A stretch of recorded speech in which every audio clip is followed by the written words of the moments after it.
Welcome back to the deep dive. Today, we're really diving deep into a topic that's just captivating the financial world: Bitcoin price predictions, specifically for August and looking out across the rest of 2025.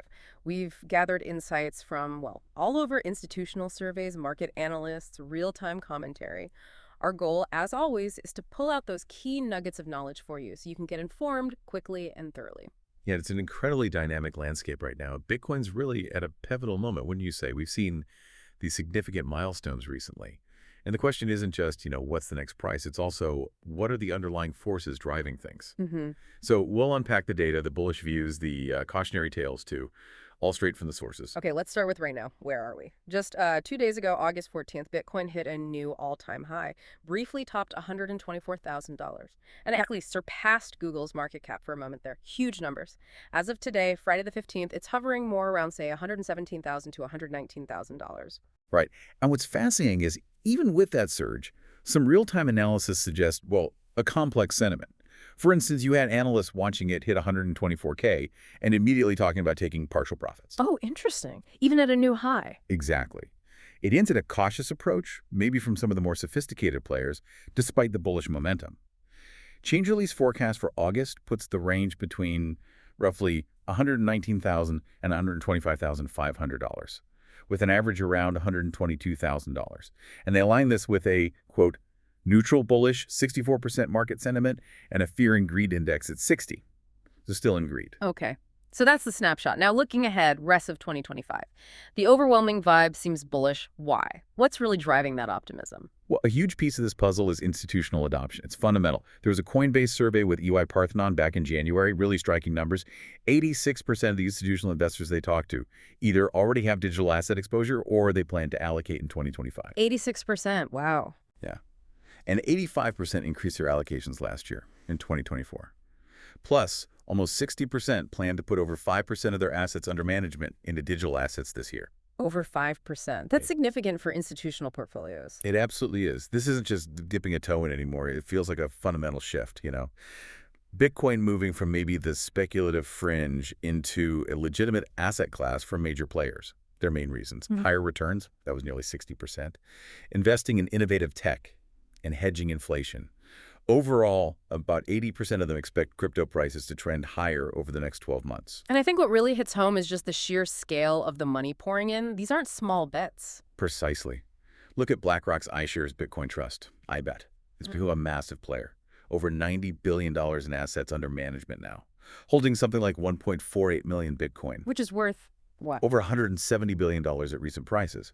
And that $90 billion AUM growth is one of the fastest ETF growths in history. Period. Yeah. Just shows this huge demand from traditional investors wanting regulated crypto exposure, the big stamp of approval. And beyond ETFs, you've got corporate treasuries actively buying. MicroStrategy is the famous example, right? They just keep buying, now holding nearly 628,800 Bitcoin, worth over $76 billion. They're essentially a Bitcoin treasury company now. Yeah, they really are. And it's not just them. Over 200 companies, reportedly, have added crypto to their balance sheets. It's broadening out. So beyond the money itself, what about the sort of structural changes? You mentioned regulations earlier. Yeah, that's a critical point. The market structure is changing. Take President Trump's executive order allowing 401k plans to invest in crypto. People are calling that a seismic shift, potentially opening the doors to, what, a $12.5 trillion market? 12.5 trillion. That's staggering potential flow. It is, and regulatory clarity generally keeps coming up in surveys as the #1 catalyst needed for growth. You combine that potential clarity plus the post-halving supply reduction. Where fewer new Bitcoins are created. Exactly. Add in the consistent demand from these ETFs, and you get what analysts are calling a structural supply squeeze. Basically, the big institutional buyers are soaking up new Bitcoin faster than it's mined. That creates a powerful upward pressure on price, almost inevitably. Okay, so with all these factors lining up, institutions, ETFs, supply squeeze, potential regulation, how does this translate into those really bold price targets we keep hearing for 2025? Well, that confluence of factors is exactly why many experts are so bullish. Take InvestingHaven. They looked at a consensus of 7 top forecasters. Their prediction is around $200,000 by 2025. 200K. Yeah, with a broader range, maybe 80K to 150K, but a stretch target up near 174K to 181K. Bitwise is also projecting over $200,000. Finance magnates mentioned Standard Chartered and Citigroup, both also looking at around $200,000 by year-end 2025. Or threes. He's forecasting $250,000 if the Fed pivots to quantitative easing. Okay, so conditional on monetary policy there. Right. Digital coin price suggests an average around $223,000 for the year. And then, of course, there's PlanB's stock-to-flow model, tied to scarcity and halvings. That model is still holding on to an eye-watering $500,000 prediction for 2025. $500,000. Yeah. With a huge potential range, though, between $250,000 and even $1 million, according to the model. Oh. It's definitely something to think about. It certainly is. That's a lot of optimism, painting a picture of pretty dramatic growth. But, Bitcoin's history is full of volatility. It's never a straight line up. So what are the counter-arguments, the potential headwinds? What's the other side of the coin we need to keep in mind for 2025? Absolutely crucial to look at that. And investor sentiment isn't universally bullish, even among institutions. Yeah. That same Coinbase EY Parthenon survey, it also highlighted the top concerns. Regulatory uncertainty is still number one for over half of them. Still the biggest hurdle. Followed closely by volatility, nearly 50% cited that. And then security of custody, around 33%. These aren't trivial concerns. They could definitely impact price and cause, periods of caution or pullbacks. Yeah, I saw a headline, something like 2 scenarios, Bitcoin to 150K or crash back to 45K. That really captures the potential range, doesn't it? How realistic are those downside scenarios? Exactly. That headline says a lot. While the 150K fits the bullish side we discussed, the possibility of a serious crash, maybe down to 45K, or even just a drop to 100K if that institutional buying slows down, it can't be ignored. Right. InvestingHaven actually notes that even a pullback could be seen as super bullish if Bitcoin holds above $108,000. That's seen as key support. Maybe $100,000 is a deeper safety net. Okay. But more cautious forecasts do suggest potential drops to the $75,000 range if key supports break. And in a really severe macroeconomic downturn, some see an extreme low, maybe near $55,000, $57,000. One analyst even put a 25% probability on a deep pullback like that. A 1 in 4 chance. Yeah. So it's a reminder that even with strong fundamentals, market psychology and the wider economy play a massive role. And we even saw some commentary, I think, from Arvin Stoltz. Even as Bitcoin was hitting new highs, he was talking about this being the hardest phase where maybe doing nothing is the best move, or how Bitcoin seems stuck around 118K despite good news. It just shows sentiment isn't always straightforward. Exactly right. It's complex, not always linear. Okay, shifting focus slightly.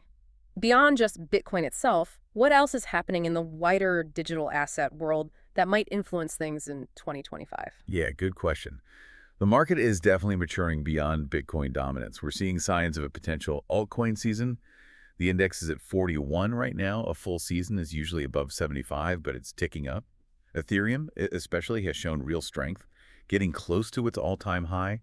The spot ETH ETFs have pulled in, $2.3 billion in net inflows already, including a record billion in one day. Wow. So that typical cycle, people talk about Bitcoin leads, then Ethereum, then other alts seems to be playing out. That makes sense, that progression.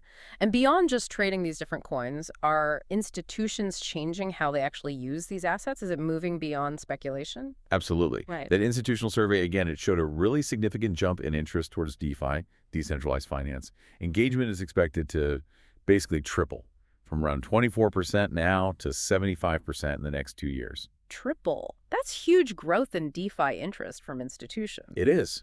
And it suggests they're looking to actually integrate DeFi, not just watch it. Stablecoin use is also really high. 84% are using or interested in using stablecoins for things like yield generation, easier transactions, even foreign exchange, practical uses. Right. Real utility. And then there's tokenization.